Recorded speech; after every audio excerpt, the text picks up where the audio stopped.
Cary Vance here at the Fountain Blue in Miami Beach with DJ Nurotic. How are you? I'm good. How are you? I'm doing great. So I've known you for a while, Yeah. and I don't know if I've ever asked you this question, right? When you think Nurotic, DJ Nurotic, how does that name come about?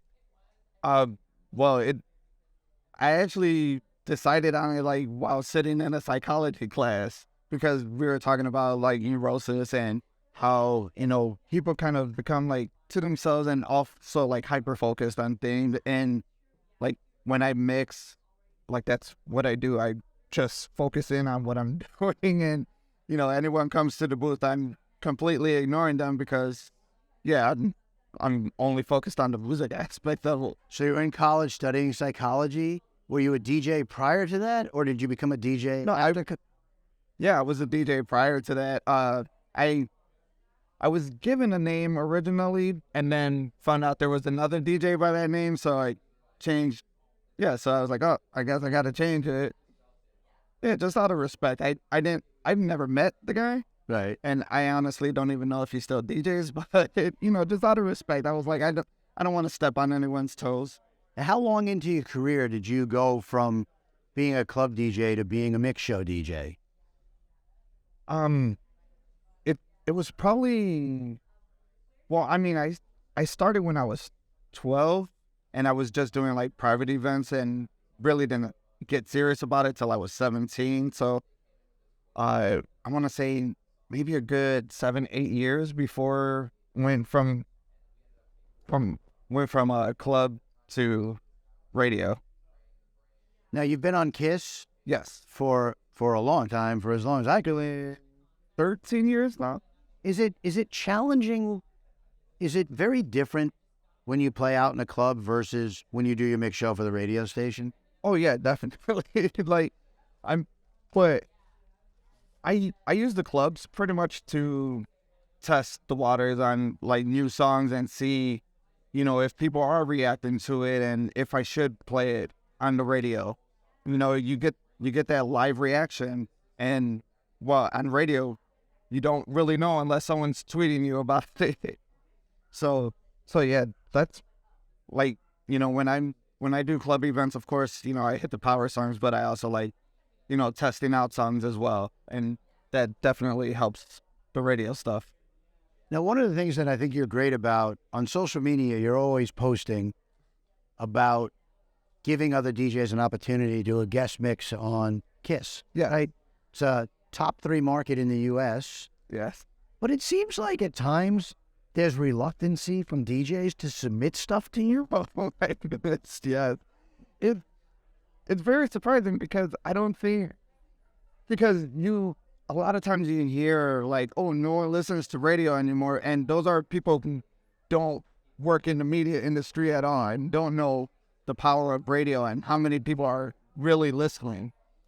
So I guess a lot of it comes from like the younger DJs. So, where all they're worried about is streams and not actually being on terrestrial radio.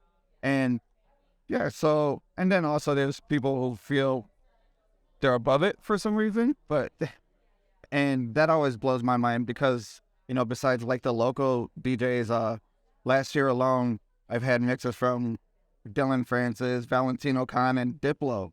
So I was like, okay, you think you're better than Diplo? No, it is fascinating because I'll see some posting and it's like, I don't understand why people wouldn't jump at that opportunity, and to me, I think you build a name for you because you can have hundreds of thousands of people listening to you, Yeah, and there's certain DJs that I've had on several times because they're so eager and like they're passionate about it and like they appreciate it, and they've told me, they're like, man, when I was on air, I had a listening party at home with my family and friends, and then, this club owner heard it and was like, hey, I liked your mix. Do you want to come mix? So, and those are opportunities that like the DJs that feel, reluctant to doing it are missing out on, and it's unfortunate. Now, you've achieved a certain level of success that this week has magnified, right? We're here not only at the Fountain Blue, on One Music Ave and RadioRd, but there's also the EDMAs taking place Yes. where you, DJ Neurotic, won the best mix show DJ. Yes, I did. So congratulations. Thank you so much. You're almost like, yes, I did, but is it like, what's the feeling when you heard that you were winning? It still doesn't feel real because, I mean, I didn't know that I was nominated until I seen someone else post about it. And I was like, wait, my name's on here? And then I looked at the other DJs that were nominated, and I was like, oh, man, this is going to be a tough one because, you know, there's so many guys on that list that, like, I respect and admire and, you know, I've become friends with over the years.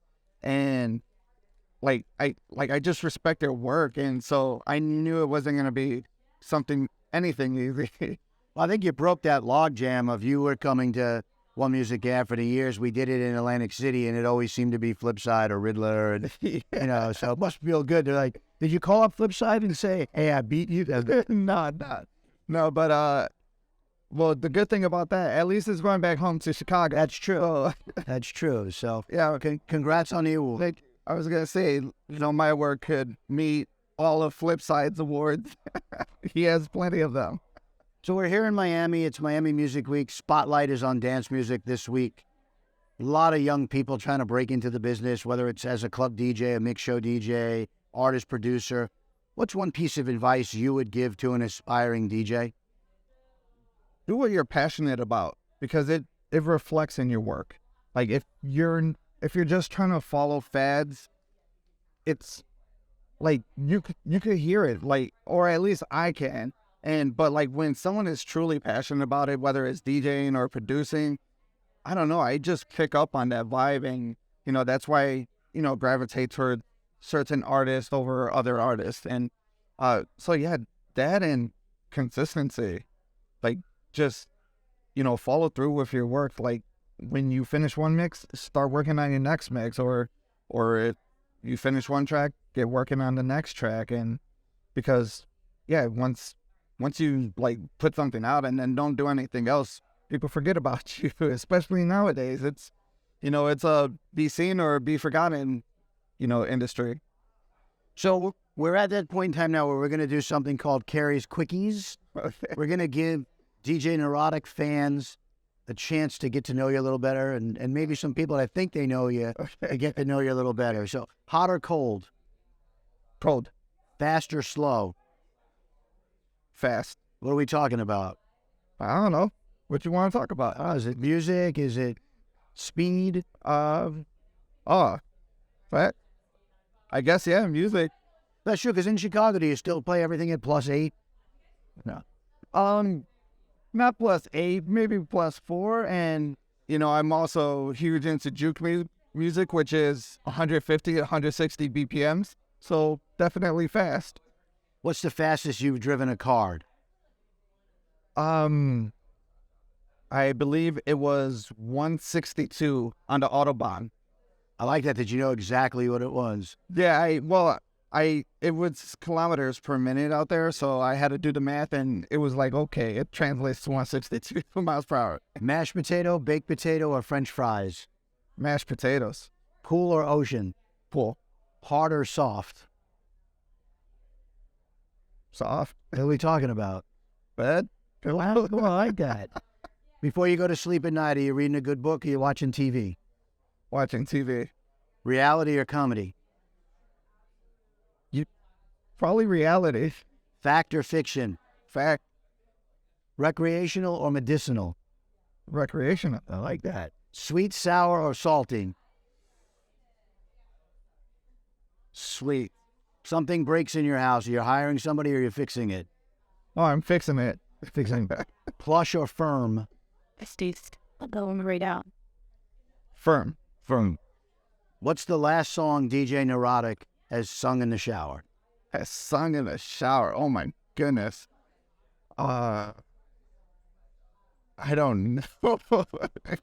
I mean, I really only sing like 2 songs, and so it was either Bad Touch by the Bloodhound Gang or I'm on a Boat by Lonely Island.